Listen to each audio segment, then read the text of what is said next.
Tally ho!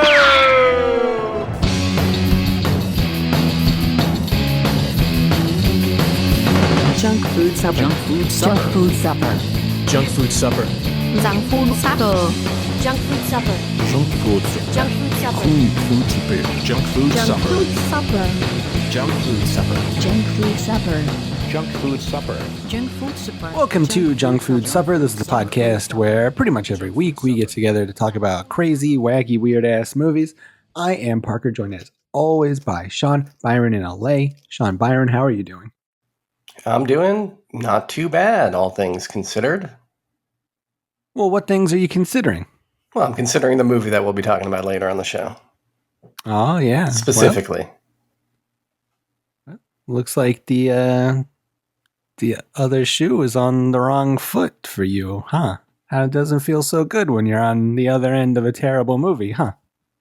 Well, it might not feel so good, but also, as I outlined earlier, not too bad either.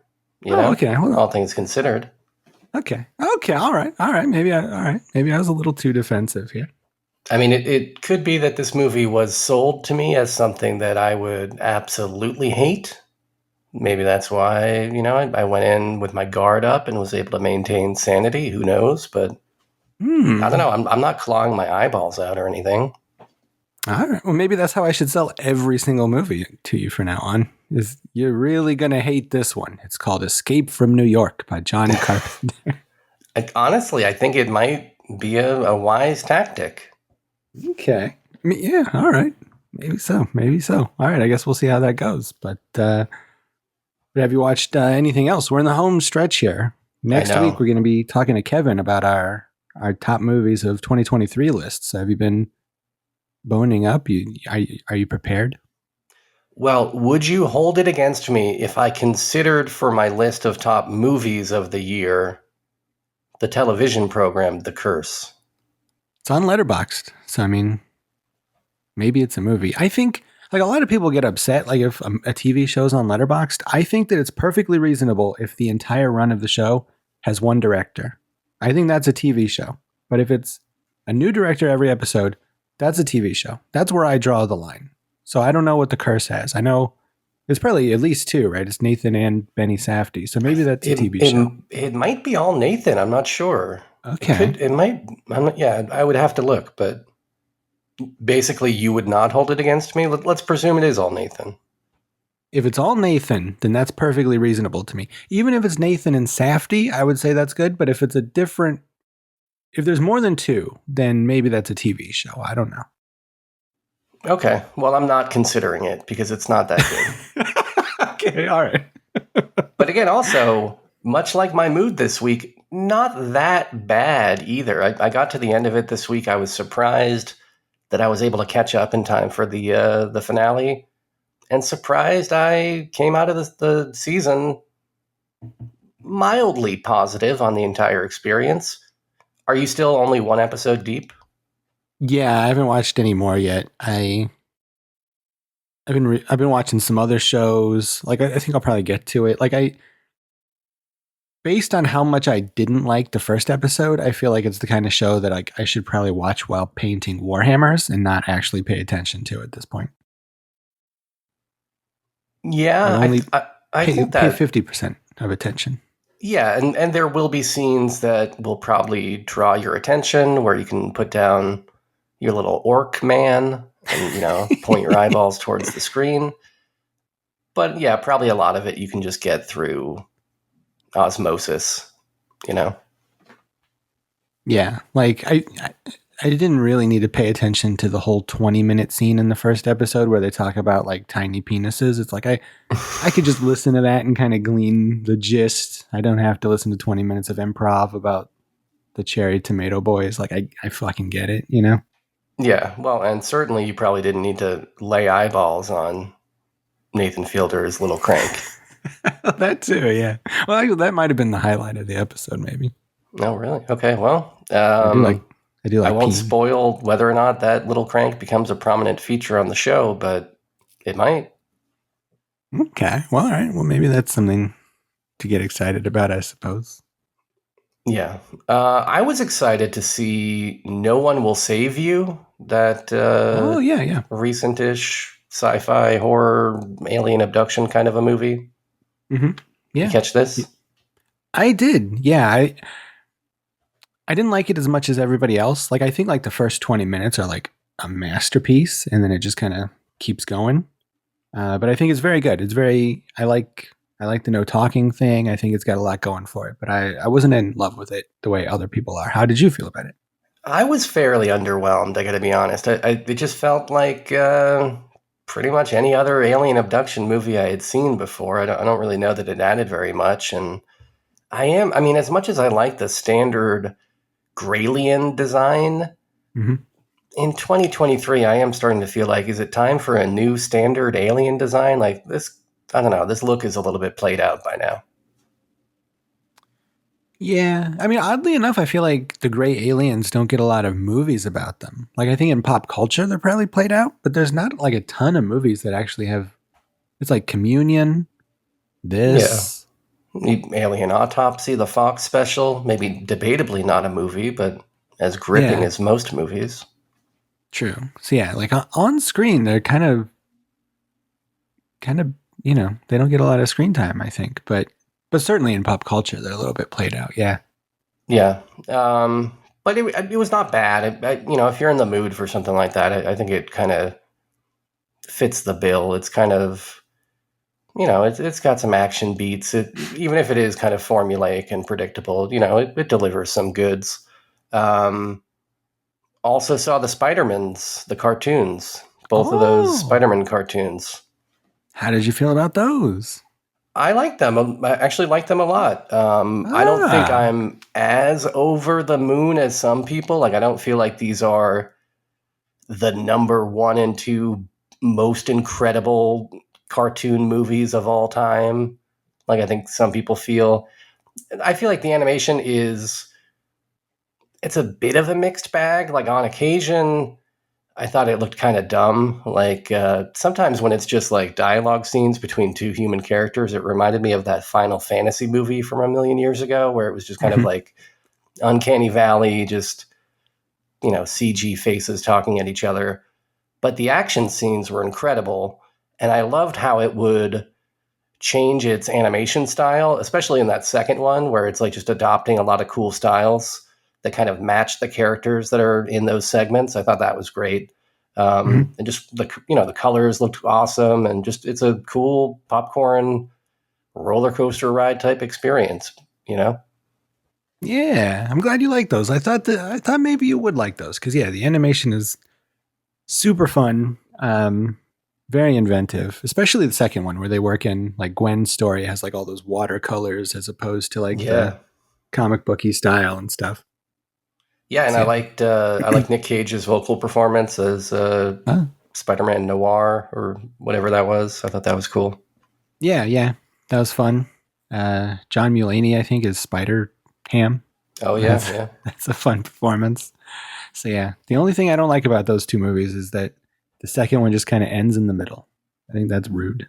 Well, I was thinking about that, and maybe I again came into the movie with the benefit of like that expectation, and so it didn't bother me as much. But also, I feel like that is kind of how the middle part of a trilogy goes, right? I mean, Empire Strikes Back is pretty much the same thing. The story is not complete. Our heroes are in peril, and it's kind of a launching point for that third movie. And I think if you look at this as just the middle part of a trilogy, that makes sense, right?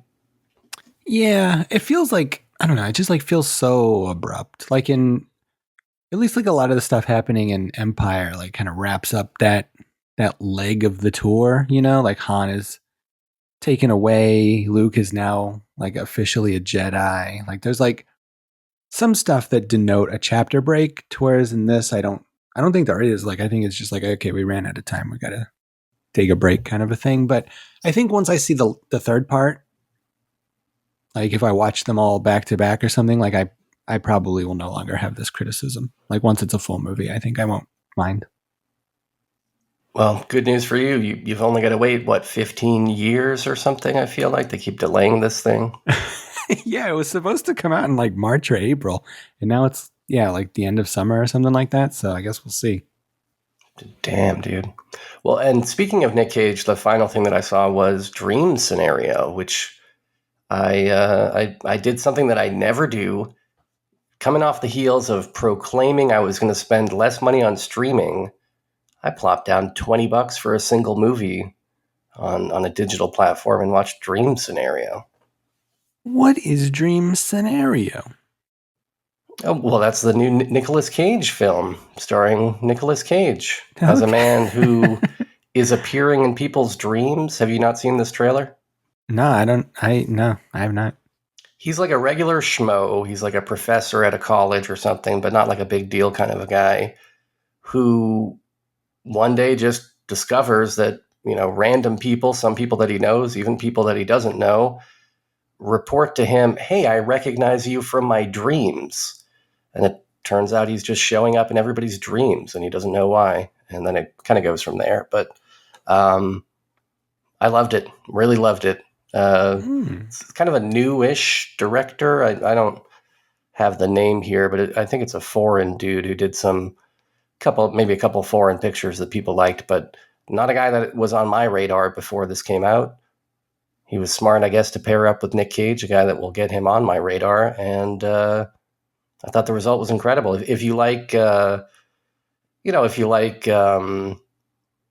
like Being John Malkovich or Adaptation and just Charlie Kaufman in general, I guess it's kind of got that vibe. But I would totally recommend Dream Scenario. Okay, that sounds interesting. It's been a long time since they put out a Freddy movie. I need a good guy in your dreams movie. Yeah, well, and Nick Cage, I think, is second only to Robert Englund in terms of delivering the line, "Welcome to primetime, bitch." I think that's probably true. What about you? Did you see anything good, or do you have any recommendations for me for my final week before my list will be complete? Well, A Haunting in Venice is really good. I just talked to my man Frisbee. He liked it a lot too. So if you like those other two, you might want to squeeze that one in. I still haven't finished the second one. I gave it about 15 minutes and I was like, I'm not really in the mood for this. And the CG was kind of bumming me out. But do you think I can skip that and go straight to the third one? Yeah, they're not really too tied together. So yeah, I would say maybe skip it, go to do the third one and then go back to the second one. Cause yeah, the second one, I like it. I think it's good, but the CG, like they filmed it during the pandemic and you can really tell because there's a lot of green screens and stuff. Yeah. Maybe skip right ahead and then get back. But or maybe watch the second one and then the third one will seem all the more better by comparison. You could always do that. But or just give me a phone call right before I'm about to watch it and tell me that it's a piece of shit. I could also do that for you too, yeah. Yeah, so try that one out. I mean, this movie's like garbage. But I did watch a movie. I've only watched one, I think, all year, one 2023 movie, because I'm slacking. I've been watching too much Dexter and Breaking Bad and stuff, but I watched Talk to Me, the Australian film. Oh, wonderful. I think it was last week that I was recommending that you give this a try because I thought it would be right up your alley. I really enjoyed this one. Yeah, I thought it was really good. It was pretty spooky. I really like, I mean, I don't know. I don't think this is a spoiler because it's in like the trailers and stuff, but like I really like the idea of ghosts as like a viral TikTok challenge, like the cinnamon challenge or like the Tide Pods or whatever it is, like as like a silly little thing, like salvia challenge and then putting the videos on TikTok. Like, I think that's a really cool idea. And then they kind of like dropped that idea about halfway through, which I was like, keep it. That's such a good idea. Like it kind of becomes a little bit more conventional at like the halfway point, which is probably like my only real criticism of it. Yeah, I thought it was spooky and fun. Nice. Yeah, I thought the cast was good. And again, just so, resourceful for them to put together an original feeling horror movie for what I would imagine was not very much money. I mean, we've been making horror movies now for over 100 years. And the fact that they came up with something that I felt like was pretty novel and didn't feel at all like something I'd seen before. It was kind of impressive. Yeah. It's a fun conceit about talking to ghosts. And then, not to spoil it, but that ending, the way like the very end. Anytime a movie can do something like that, I love it. Like I love that kind of ending. It's just it always tickles me. So You're talking about the ending where mid-credits the Gingerweed Man comes out and blazes one. yeah, of course that's what I'm talking about. He's on all the franchises these days. The Gingerweed Man, showing up everywhere. It's box office gold. Mm-hmm. Yeah. But yeah, that's all I've seen. I got to maybe try to. I mean, we're watching 3 movies in 1 week for junk food next week, which seems insurmountable after all these weeks of only doing 1 movie. But I'll try to squeeze in another 2023 movie or 2. I still need to see that When Evil Lurks. I think that's maybe the highest movie on my list still. Oh, yeah. What's the deal with that one? It's A24 or what is that?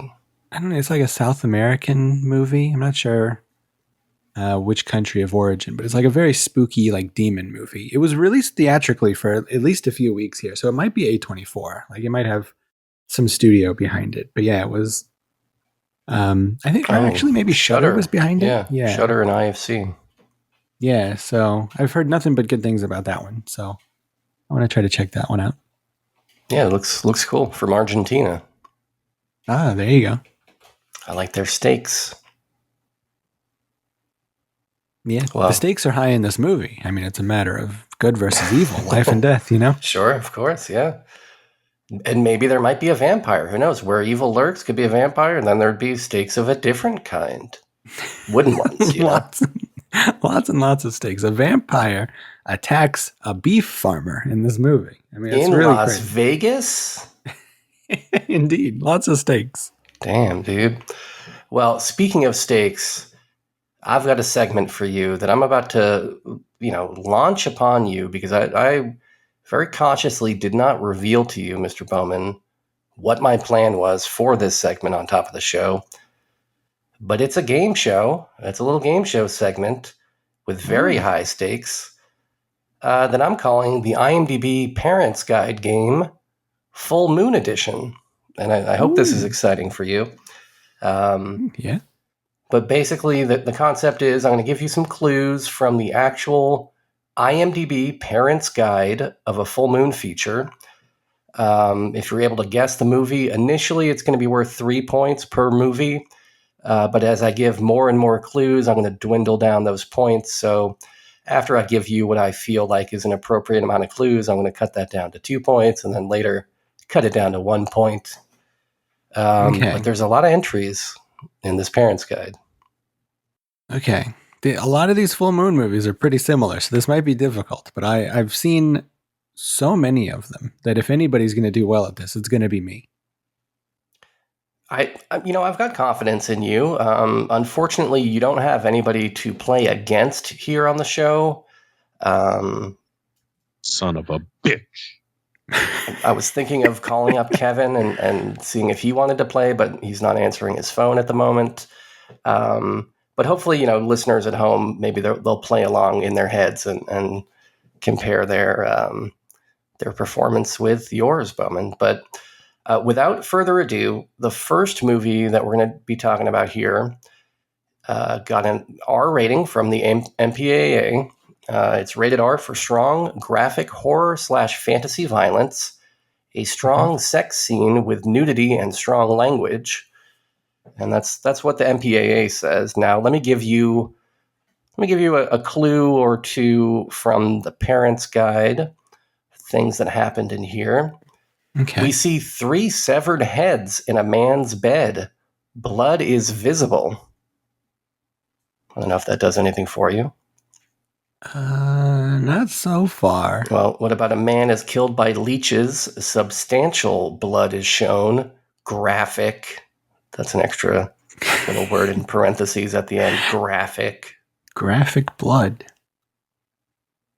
Well, I feel like this has to be a Puppet Master movie because getting killed by leeches is not normal. Do you want to make a guess? I don't know. I don't know what Puppet Master movie has 3 severed heads in a bed, though. A woman is killed with a firewood poker. However, we do not see it. We only see a blood splatter. Well, that hardly sounds memorable.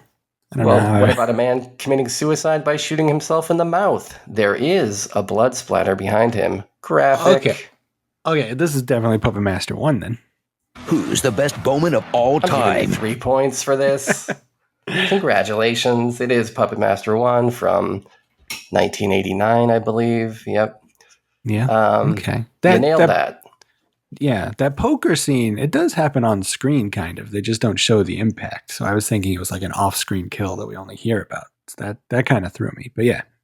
All right, Puppet Master 1.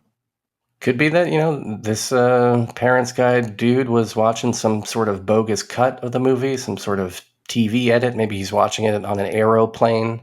Who knows? Could be.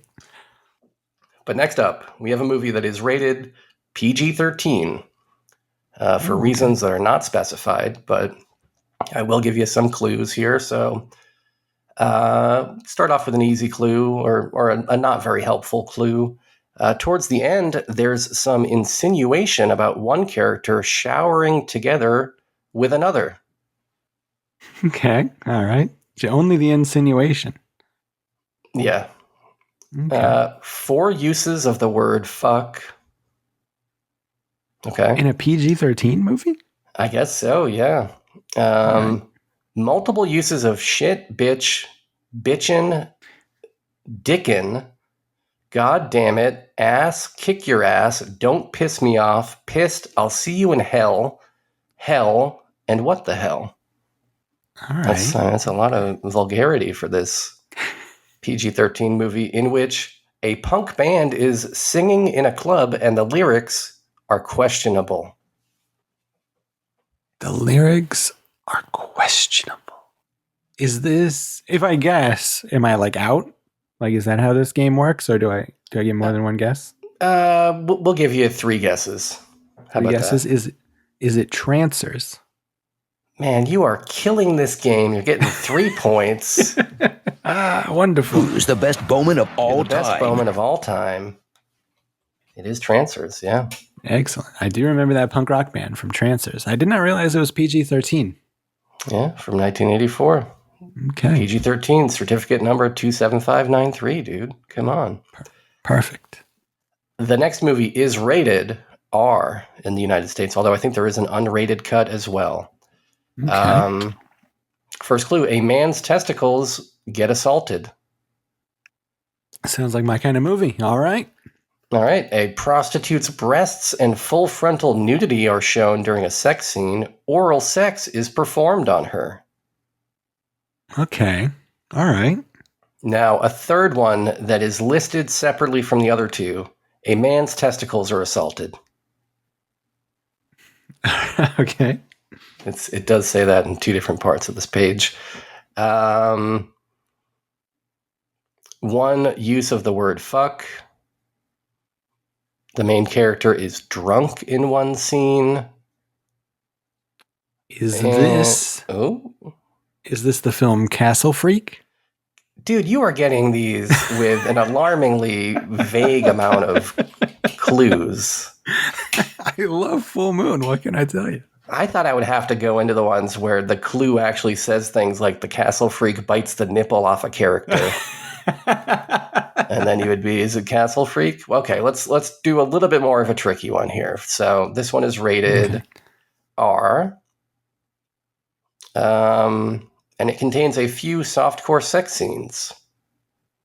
A woman punches a man. There is some drinking. They say shit once. I don't think there's a fuck in this one. You've got 2 more clues. So I'm going to give you 1 clue, and then after this clue, I'm going to try and hold on to this final clue, and I might have to downgrade your points. But some breasts and brief female frontal nudity. I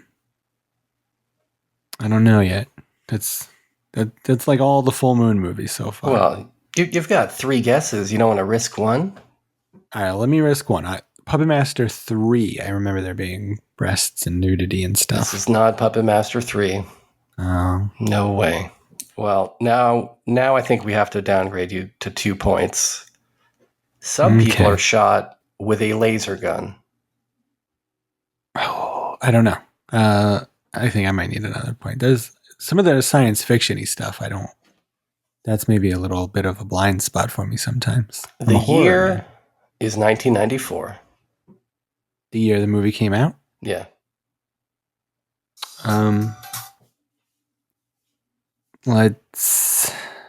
Is it Robot Jocks? It is not Robot Jocks. Now, for 1 point, it's a movie that we have done on Junk Food Dinner. Oh my god. Now I'm gonna feel really bad that I don't know what this is. You probably picked it. I probably did. Junk Food Dinner. Is it Rage War? That's not 1994. No. Yeah, that's way earlier than that. I don't know. I don't know this one. Well, for 0 points, it was Test Tube Teens from the year 2000. I did pick that movie. I love that movie. And it's true.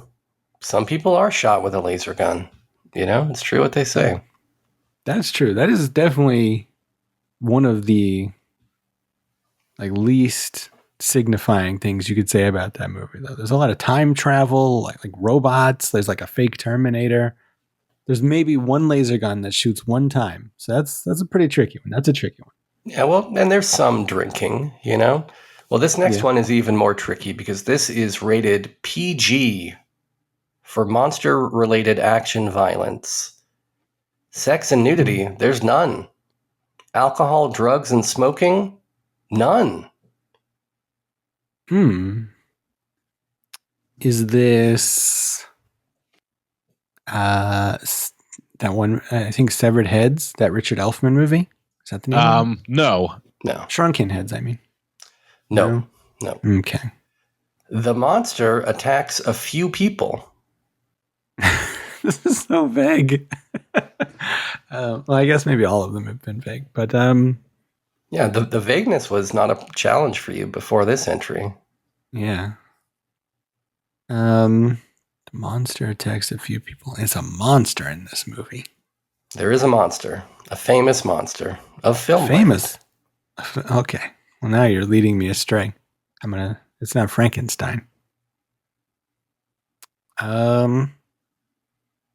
Is it Prehysteria? You want to repeat that? Is it Prehysteria? No. Oh my god. It's not a monster in that movie. It's a dinosaur, but that's the only one I can think of that would be PG. There's one clue left on the parent's guide. Under the section of profanity, it just says one thing with no other context. It just says under profanity. Oh my god. So presumably somebody was offended by the utterance of that phrase. These are the vaguest clues of all time. There's no possible way to get these. I thought I gave you a great clue when I said that this was a famous monster of film land. Oh, is that right? Is it the movie it's got 4 different names, but is it The Creeps, the movie about the little people who are also monsters? No. It's not the Creeps. It's not the little guys who are little monsters. No. This is a big guy. He was a pretty big monster. Pretty big monster? I mean, he's not he's not Godzilla sized, but I would say, yeah, that's a big monster. Big monster. I have no clue. From 1998, Frankenstein Reborn. It was Frankenstein. It was Frankenstein. The whole time. Did you know that this movie exists? Is it bad? Is it the time travel Frankenstein movie? I think we did it on the show. I didn't know it was Full Moon, if that's the one I'm thinking of. The classic story gets a new spin when a young girl is intrigued by the secret experiments of her uncle until she's confronted by his creation. Huh. I don't know. I'll have to look it up. Starring Ethan Wilde as the monster. Okay. Exciting. Yeah. Yeah, I'm not even. I know I've never seen it before. If it's not that junk food. Oh, this. No, I've not seen this one. I have not. I remember it now. It's rated PG, so I'm sure that a full moon release that's rated PG is going to be great. I'll check it out. All right, just a couple more here. This feature was rated R for fantasy/horror violence and language. Mm-hmm. Some of that language includes many uses of fuck and shit and one MFer. Oh, okay. Crude humor involving language, mostly said by a baby character. Oh, this is Demonic Toys. This is Demonic Toys. Just the inclusion of a foul-mouthed baby was enough for you. Yeah, that's easy. That's child's play. That one. All right, what about this film that is rated R for drug use and language throughout, some sexual content and nudity? 29 F words. Okay, that's a good amount. Very little violence, some karate fighting, that's it. No blood, no gore. Sounds more like a review than a parent's guide. Yeah. Just bloodless karate fighting. There is a couple different scenes of tits throughout the movie, but they're supposed to be aliens. Alien tits. Is it Doll Man? It is not Doll Man. Give you one more guess at a 3-point level. Okay. Because we got one clue left on this movie. All right, okay. I'll give you a year. Yeah, what year is this? The year is 2011. 2011? Whew, that's the Dark Ages. Usually full moon was good in the 90s. Full moon is good like the last 5 years. Everything in the middle is a little iffy. Is it... I'm just going to super guess. Is it Killjoy Part 3? It is not Killjoy Part 3. Oh, okay. The final clue on the parent's guide under the section of alcohol, drugs, and smoking, it just says... And by the way, before I say what it is, let me just tell you that 4 out of 4 IMDb users rated this advice as correct. Okay. And so the phrase here under alcohol, drugs, and smoking is just, yes, people smoking weed and taking hits from bongs. Oh, this is the Evil Bong. You're saying it's Evil Bong Part 1? Well, yeah. So I hope you're not trying to trick me by making it Evil Bong Part 3 or something. But yeah. Well, I did trick you, and because you said that it would be Part 1, we're going to give you the official no. No. Yeah, it's Evil Bong 3, Wrath of the Bong, 2011, dude. Oh, I should have known. See, I thought with that Killjoy 3, I was thinking 3. I should have known it would be number 3. I blew it. Well, what do you think about this movie? Rated R for strong sexual content, violence, and some language. A man drinks a beer. A woman is prescribed Valium. And another woman is drugged. And a beer. And drugged. Many frightening scenes towards the end. The movie becomes quite intense. Intense content such as molestation, rape, death, kinky sexual intercourse involving strangulation. Is it... I don't know if I think this was an Empire movie, not a Full Moon movie, but is it From Beyond? It is not From Beyond. A man's head gets smashed in quite gory, and a man's face is peeled off to reveal a really ugly face underneath.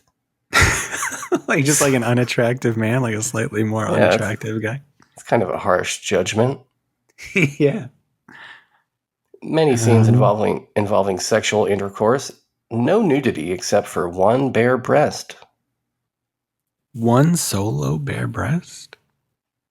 That makes it tricky. All right, for 1 point, you're going all the way down to 1 point. Yeah. After a man's face is peeled off to reveal a really ugly face underneath, you know what happens? The deathbed bleeds. I have no idea. I feel like I should know this. This sounds like a pretty good movie. It's in fact Deathbed from 2002. Oh, I've never seen that one. That's why the deathbed is bleeding. Oh, I guess that would make sense. I never even heard of this movie. Well, it's out there. Right.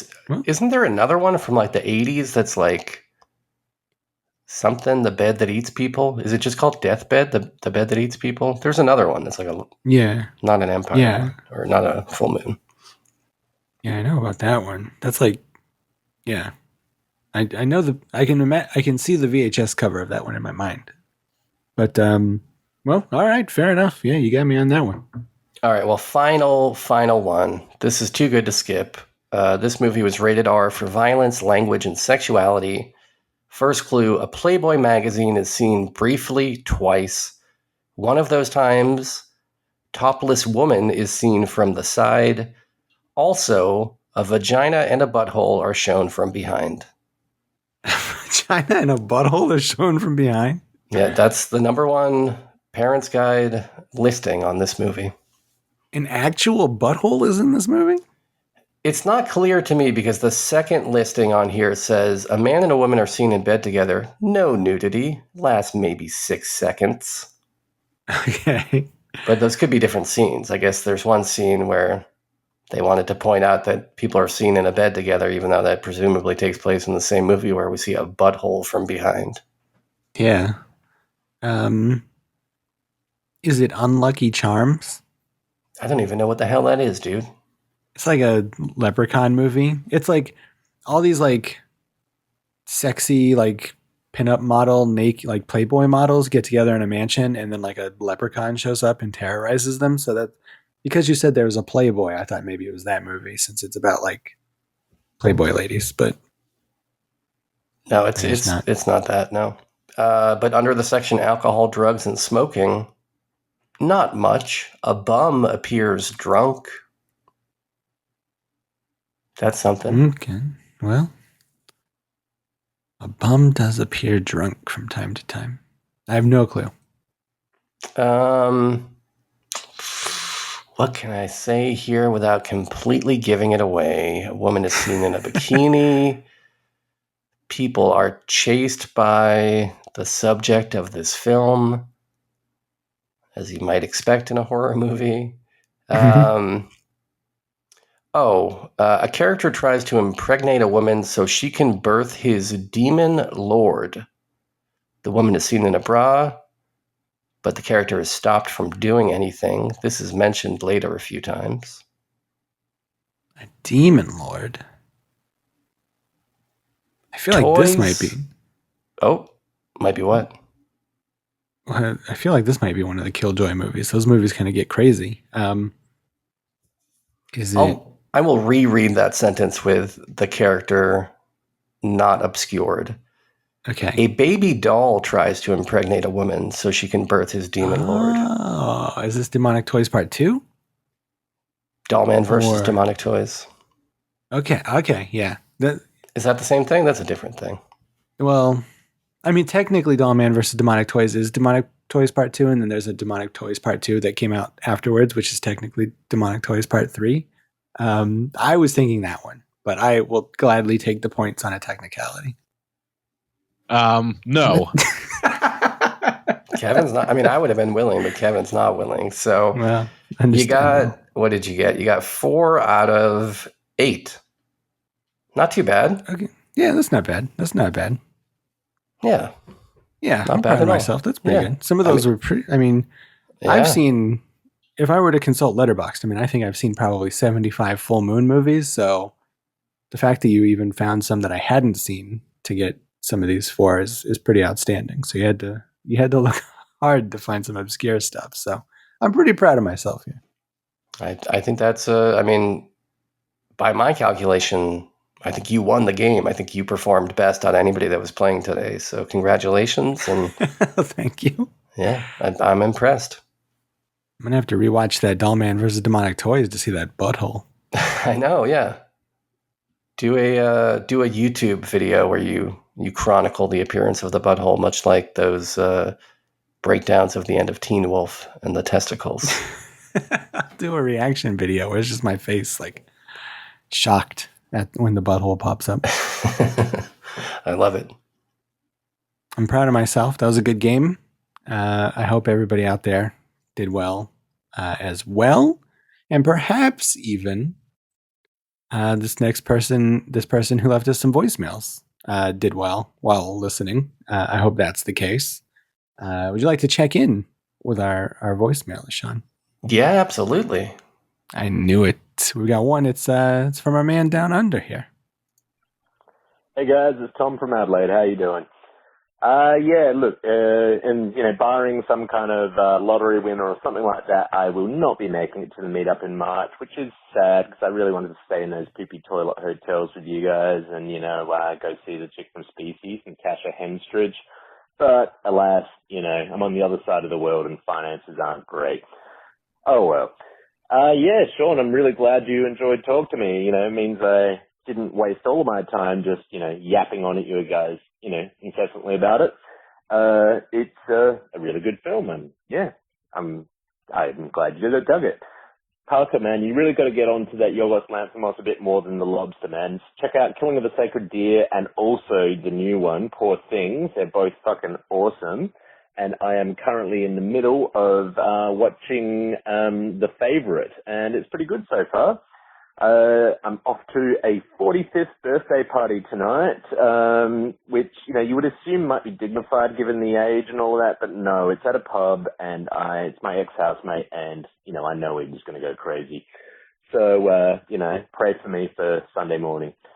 Okay, yeah, well, have a good one, guys. Take care. Cheers. Bye-bye. Hell yeah.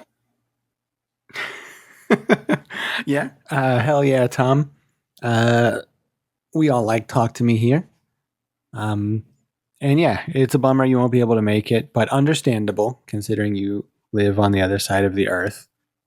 I did recently discover, as I mentioned in the Discord, that Ohio is roughly the same size as Tasmania. So I feel like a future meetup has to be in Tasmania based on that geography that really interests me. So we're coming for you next time. But yeah, thanks for suggesting Talk to Me. Yeah, I totally agree. And again, if you're out there and you haven't seen it, go watch it. It's on the streaming platforms. Yeah, I rented it for $3 the other day. A very good deal. Yeah, I mean, that's $17 less than I plopped down on Nick Cage's weirdo dream flick. Yeah. Yeah, the JFD meetup is coming up. It's going to be in Cincinnati, Ohio, March 22. My dogs are going crazy. 22 to 24, I believe. We're going to go to the Horror Hound Convention in Sharonville, Ohio, which is right outside of Cincinnati. A bunch of folks are coming. We've been talking about it in the Discord. So if you're not part of the Discord, you should join the Discord. Yeah, it's going to be fun. It's going to be fun. Big horror convention. We're going to get our picture taken with Natasha Henstridge from Species. We're going to ask her if she's got Species. It's going to be great. She's not going to understand. She's going to think we're weird. That's real entrapment. Exactly. Yeah, it's going to be fun. It's going to be a fun weekend. So there might also be some other surprises. I don't know yet. There's going to be some stuff going on. It's going to be fun. Would you wager to guess that there would be some Skyline chili included in that lineup of surprises?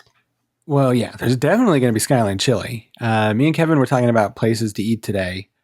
And he was asking me if I wanted to go immediately from the airport to Skyline. And I said, we got to hold off because we got to wait for everybody to be there. Like we're all going to go, like all the listeners who are coming and like all of our friends who are going to be in town. We're all going to go as a family to Skyline. So it's going to be, it's going to be wonderful. It's going to be real joyous. Some of these people who've never had Skyline proper, it's going to be delightful. Although now that I've had Chili John's, I don't know. Maybe I won't even like Skyline because that Chili John, he knows how to make some fucking chili. So maybe for the next meetup, we'll all meet up in Burbank and go to go visit Chili John. I think, chili-based destinations might be the name of the game for JFD meetups, Yeah, it's a good idea. Go down to Terlingua for the annual chili cook-off down there. Yeah. There's got to be like a town that does like a chili dog festival. There used to be a hot dog festival up here close to the mountains, but I think since COVID they haven't done it. But Yeah, there's got to be something like that. I feel like since Ilcon faded, the shoreline of Northern California has been absent of chili dog festivals. But in my recollection, there used to be a Ilcon-driven chili dog fest on that beach up there in SF. Yeah. The summers in Northern California full of chili dogs, but ever since those guys stopped, it's sometimes you'll find a chili dog in the winter, but never in the summer. Never in the summer. I mean, they still wash up on shore sometimes, but locals are advised not to partake. Yeah. But with all that being said, if you want to send us some voicemails, do so by calling 347-746-JUNK. Let us know if you're coming to the meetup. Let us know how you feel about full moon movies. Do that. But in the meantime, we're going to take a quick break. And when we come back, we're going to be talking about the Gingerweed Man. So stick around. Oh my God. Let's make you the best you can be.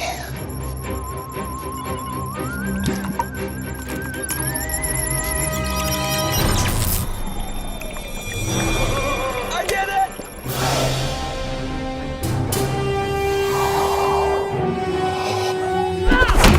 And over my experiment.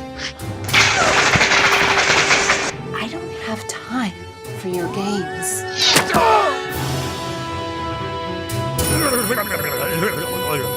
Oh, who's gotta go? Oh, careful, choke. The parties, The Weed Man's here. the women, the cockfighting.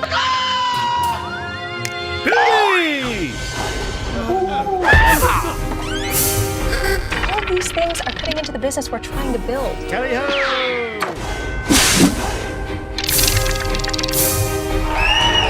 Unhand me,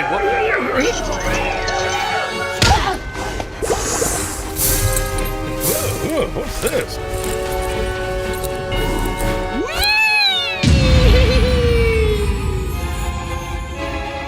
Welcome back to Junk Food Supper. The movie we'll be discussing tonight is The Gingerweed Man from 2021. This is a movie directed by Brooks Davis, who also did Gingerweed Man Chapter 2, famous TNA 2, Bring Her to Me from 2023, so maybe I should see that before making my list. This is a full moon movie. It is part of the huge Evil Bong and Gingerdead Man cinematic universe, which is 20 movies large at this point. This is a spin-off of those movies. In one of them, probably Evil Bong versus Gingerdead Man. Somehow this little Gingerweed Man came into being. I don't remember if the Gingerdead Man and the Evil Bong had sex or what the deal was. It's been a while since I've seen those. I watched like the entire series over one weekend a few years ago, and I must have been smoking some heavy doobies at the time. Well, and speaking of it being a long time, I just noticed that I think we reviewed the original Evil Bong on the show almost exactly 10 years ago now, in April of 2014. That is wild. Because I've always wanted to do the rest of the series, so I don't know how I let time escape me that way without doing another one. But yeah, do you remember you and Kevin? Or I assume it was you. Was it you on the show, or was it still Mark even at that point? It might have been Rusty. Could have been. I remember whoever it was who wasn't me didn't like that movie. But all those movies get sillier and sillier as they go on, and I kind of like most of them. But what I really like is the Gingerweed Man. I think he's the standout character. Gingerweed Man, in this movie, as we pick up in this movie, which He is a little green Muppet guy who sells weed, and he has a British accent, but he also says crikey a lot, which is funny to me because whenever I do my British accent, I also say crikey, even though I started doing mine way before this movie came out. So they're kind of ripping me off. But I actually yeah, I had have the same thought watching this. I thought that maybe you might be owed royalties on this one. Yeah, I mean, I would definitely seek other options against Full Moon, if not for the fact that like I just love Gingerweed Man so much that I'm cool with it. Yeah, so he's just like a little guy. He sells weed. We get like an extended sequence where he delivers weed to people in his neighborhood. I think he lives like in Venice Beach or something. It says, and he rides around on this tiny little scooter. And he drops weed off to people. And one person that he drops weed off to is like a stuffy old guy who has like a hot wife who the Gingerweed Man has sex with and cuckolds the man in a very silly scene where he's playing her butt like a bongo, and like he's got this weird Next tongue thing you hanging know, he's out. boning this chick. He's boning this chick. So the Gingerweed Man, he's living his life, living it up. And at the same time, we find out that there's like a weird scientist who has like created like the ultimate dank nug, as the kids say. And like some sort of weird lady who I believe is played by who is she played by? I don't know. She's played by somebody. Ellie Jane, this character of Smokahontas. I like that witch. She shows up and she kills the scientist, and she tries to get the dank nug, but the scientist escapes. He gives this nug, who they call Buddy, I think that's his name, to the Gingerweed Man. And now Gingerweed Man has to protect this guy and raise him. And so Gingerweed Man and his sidekick, who also runs the dispensary, they have to escape these shadowy figures who want this Buddy. That's the basic plot. This movie's 49 minutes long, so there's not a lot of plot. This movie, like whether or not you will enjoy this movie really depends on how much you like to just be a silly goose. As a matter of fact, I smoke pot. And how much you smoke pot.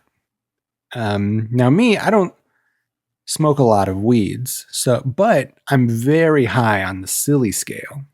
I like those drugs. So it can go either way. Like you can like maybe smoke a lot of pot, but like not be so silly, and then like that would also get you into this movie. But it would be like perfect if you smoked a lot of pot and were very silly. Like this movie would be made for you. But it's also very cheap and very stupid. So I would imagine most people would not like this movie, which is why I imagine, Sean, this is why I framed it as I did last week, that you would hate this movie because yeah, you sure did. It's very cheap movie. I saw on Wikipedia it said that they made this for $100,000, which I feel like cannot be the case. I feel like it was made for much less than that. And 100,000 is like almost nothing. And it's very like the humor is very specific. If you're not gonna laugh at like a little puppet smoking weed and looking at boobies, this is not for you. And so I don't know. So I figured this would not be for you. It tickles me. A little puppet with an English accent smoking weed. I love it. Tickle your ass with a feather. It's fantastic. But how did you feel about this, Sean? Well, Bowman, I think it's really cool that you were able to stream this on Tubi, that this is available for free on Tubi these days. I mean, that's awesome. For me, I was able to use my trusty 4K Collector's Edition Platinum Steelbook when I wanted to watch this because I'm the number one Gingerweedsman. Not really. Yeah, I think the first Evil Bong movie is the only one of this series that I've seen so far. I gave it 2.5 stars on Letterboxd, which is not that low considering what it is, but this is not a series that really ever called my name, and I never really pursued it.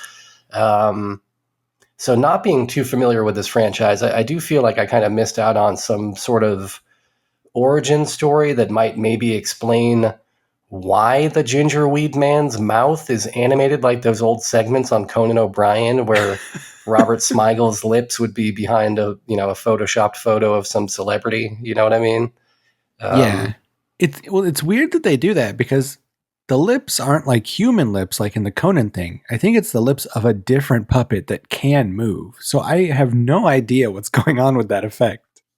It must be that like the main puppet is too small for them to get any kind of movement in those lips or something, and maybe they've got a bigger one that's like hand-sized. That's a good point, yeah. It looks bad, but also you could argue that, it looks funny in a way that kind of contributes to the overall funniness of the thing. So I didn't hate that. I guess I would actually say it was kind of a fun surprise, and this actually has a few fun surprises going for it. Like early on, there's a scene where there's that dude that looks like Jonah Ray using a computer. And I was surprised to see that in 2021, we are still using the Matrix text when a guy is like hacking on a computer, that's still a thing being done in movies. Probably like most of the people watching this didn't even ever see the Matrix because they're so young. But cool that they're still doing it, I guess. I was less surprised that there were boobs within the first few minutes of this and then pretty much consistently throughout the entire thing. Not that I'm complaining, but definitely some boobs. Actually, the guy that looks like Jonah Ray is also wearing a Howard the Duck shirt. And I was pretty surprised to see Full Moon shilling for Disney/Marvel. I mean, maybe it's just that Charles Band doesn't know what Howard the Duck is or something, but I don't know how that slipped by. Could be. Yeah. Yeah. I like that guy because he's like, when he gives Buddy over to Gingerweed Man, he's like dying. And Gingerweed Man like accuses him of being sleepy because he's like passing out. And I think that's funny. And then later on, there's this like a scene where like somebody mentions that guy or like they show a picture of him on a computer and Gingerweed Man goes, "Oh, it's that sleepy guy." That's very funny to me. It seems funny in the retelling here, but I don't actually recall actually laughing at it during the runtime. But that might be my favorite joke in this whole movie. I like the way that it tickles you. I was also surprised by the fact that this didn't look terrible. I guess cheap digital cameras are getting pretty good now because this had, I thought, a reasonably good look to it, the way that it's shot, at least. I mean, there's not anything of value in the frame, but the frame itself I thought was serviceable. What else did I learn watching this? I learned that the city of Long Beach has bright purple trash cans, I guess, for some reason. Like the resident trash can that you get from the city is bright purple. I saw that in the background of a scene. Never knew that. I've been to Long Beach many times, never saw one of those. So that was interesting. I mean, overall, this is just kind of as dumb as I expected. So I wasn't really surprised by its dumbness. It's not really funny to me, at least for most of its runtime, nor is it ever even remotely scary, despite the fact that Tubi very generously terms this as a horror/comedy. It's just a dumb kind of Gingerweed Man movie. It's pretty much exactly like what you would expect. It does feel kind of coldly calculated at some points in time where it feels like they're just throwing in things that they think that stoner kids will like, whether it's random skateboarders or graffiti artists or cool jazz music or things like this that just feel like kind of shameless attempts to appeal to stoners. And boobs, which, I'm not going to shoot down the opportunity to see fresh boobs on screen. But as we have learned from Beelzebub, strippers don't often make the best actresses. So don't come to this, expecting any kind of great acting talent. Although at least they are California strippers and not New Jersey strippers. So it is kind of a step up. Yeah. And did you like those strippers? I mean, I think they're fine. Like I've definitely seen much worse strippers as actresses in movies. The girl who plays the sidekick, I forget her name. She's actually pretty all right. Yeah, they weren't that bad. Yeah. And as for the Gingerweed Man himself, I'm not here to deny the cuteness of this Gingerweed Man. He's pretty cute. I thought he was adorable, and I did laugh exactly one time. There's a point in this where like the weed fairy character is explaining the concept of weed heaven, and the Gingerweed Man responds with the line "unbeweedable," which I enjoyed, and I think he calls it back later, and that was maybe one time too many. But that original "unbeweedable," kind of funny. So this isn't exactly the worst thing that I've ever seen, for sure.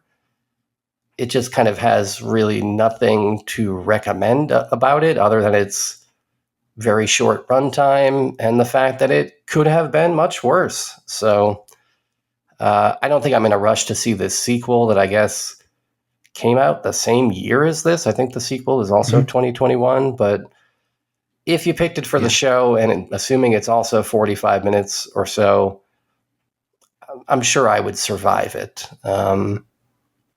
And yeah, I think if you do like this kind of, like if you're a big fan of the Evil Bong series, you'll probably like this, I guess. This couldn't be, I don't think it's much worse than the other ones. Yeah. I think this is probably my favorite of the bunch.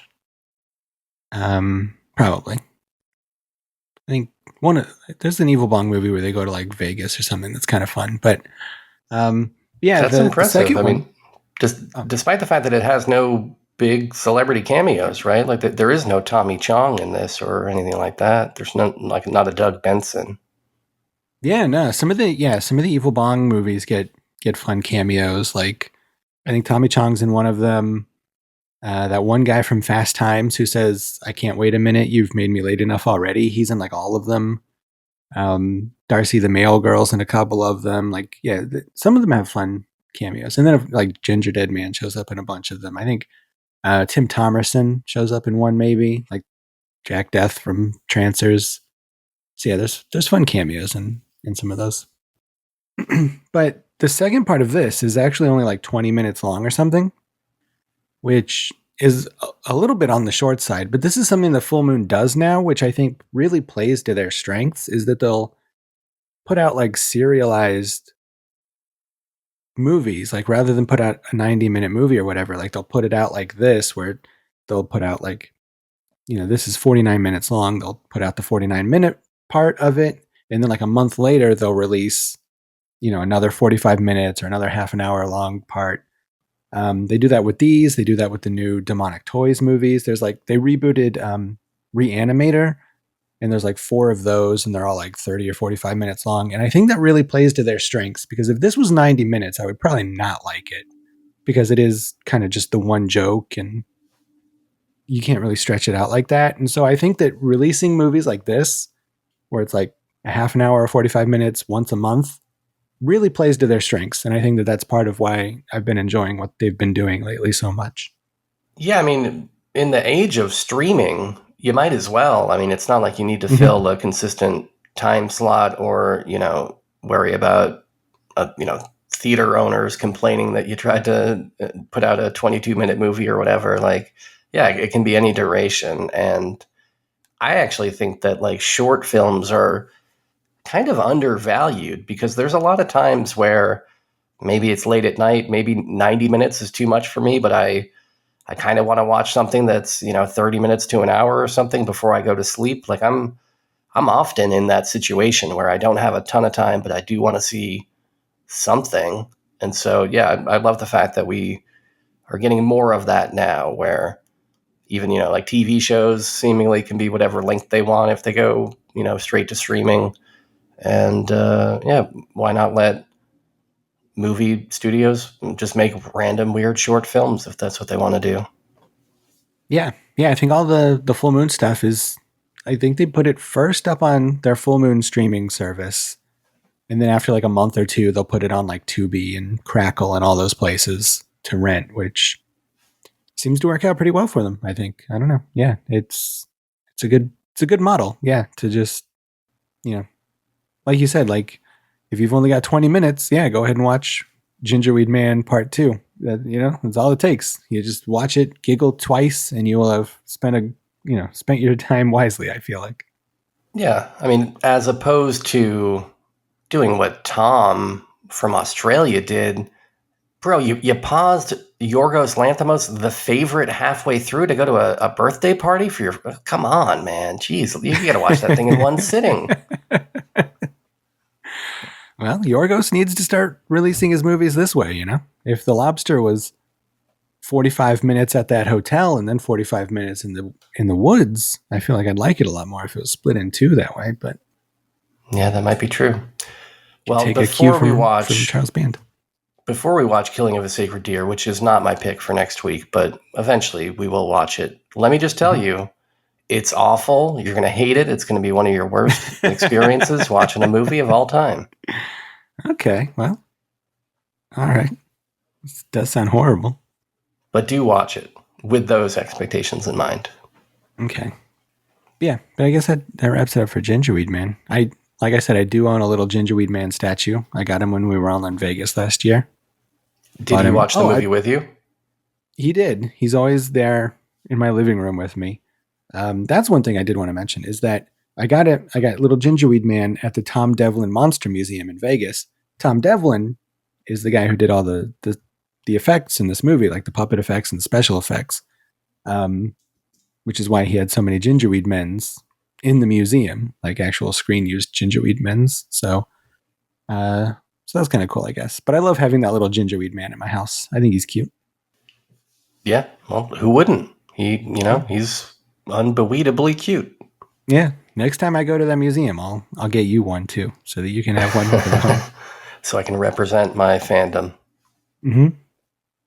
But yeah, so what kind of fandoms will we be representing in 2 weeks from now, Sean Byron? Well, I think you already know the answer to that question, right? What kinds of fandoms? Science fiction fandoms? In a sense, yes. Fandoms of the opera? Not so much, although we all know that Roger Ebert does consider himself to be one. That's true. Is it The Killing of a Sacred Deer? Is that what we're watching next time? It's not The Killing of a Sacred Deer. It's not The Killing of a Sacred Flower Moon. Okay. And in fact, it's not A Journey to the Center of the Earth. And when I say that, I don't want you to think that you've been victorious here. This is not in reaction to your selection of Gingerweed Man. You've not defeated me in my quest to bring all of these journeys to the podcast. I was just thinking, you know what? This is my last chance to celebrate Japanuary next week. We will be recording within the month of Japanuary. I think the episode will actually come out within Sci-Fi February. So I'm thinking I got to bridge the gap here between Japanuary and Sci-Fi February with a Japanese sci-fi pick. Does that sound more amenable to you than Willie Fogg's Journey to the Center of the Earth? Well, I'm telling these sons of bitches that I respect the Japanese of this country. Okay, well that sounds like an affirmation to me. So I'll give you 2 picks. Let me know which of these sounds better to you. We could either watch Message from Space. This is a 1978 Japanese sci-fi flick from director Kinji Fukasaku. Or we could watch Nausicaa, Valley of the Wind. That's a 1984 Japanese sci-fi anime feature from Hayao Miyazaki. Hayao Miyazaki's. Let me see. I'm looking up this Message from Space right now. It looks pretty good. It looks like there's a big feats man in the crew. Yeah, I think there might be a Yetisman. Well, after that movie last week, maybe I'm sick of Yetisman. Let's try. I've heard a lot of things about this young up-and-coming director, Hayao Miyazaki. So let's try him out. Let's talk about him. Okay. I think it could be a Hayao point of this podcast when we review Nausicaa, Valley of the Wind from 1984. Not next week, but 2 weeks from now on the show. 2 weeks. Next week we'll be here with Kevin. We'll be talking about, it's going to be Happy Nude Year. We're talking about Kiss Me Quick, the anus movie that you're doing, and something else that Kevin picked. What's the anus movie you picked? Oh, it's I Love It From Behind, another Japanese feature. Yep. A movie about an anus. Okay, well, yeah, all that sounds good. Very exciting. In the meantime, fewer anuses though in Nausicaa Valley of the Wind from Hayao Miyazaki. I'm glad to hear it. In the meantime, let us know what's going on with you. Send us a voicemail, 347-746-JUNK. That's 347-5865. Also, I do want to shout out, we've been getting emails from archive.org where we put all our episodes. Someone has been very nice in like reviewing our episodes on Archive and saying that they're good episodes and stuff, saying nice things about us. So I forget what that guy's name is. It's like Death Viking or something, maybe something cool like that. So I just wanted to say hi to that guy. Thank you for doing that. I like those guys. I like those guys. I don't think we've ever gotten like a review on there in our entire lives. And then a couple of months ago, some started up because this guy who's doing it, he's got his own, he dances to the beat of his own drum. He's got his own MO, modus operandi. So yeah, thank you to that guy. You can also like review us on iTunes and stuff. I think that's still a thing that people do. If you're not on archive.org. Or just tell your friends. Send the show to your friends. Yeah. Unless they're cops. Yeah, definitely don't do it then. We would get arrested. But yeah, if you know somebody who likes weed or full moon movies, send them this episode, Let them know what we're up to over here. Just bring them to the meetup, They can just like us personally and then get into the podcast that way. That's could be a weird way. Real entrapment. Yeah. So yeah, I guess until next time, this is Parker for Sean saying thanks for having fun.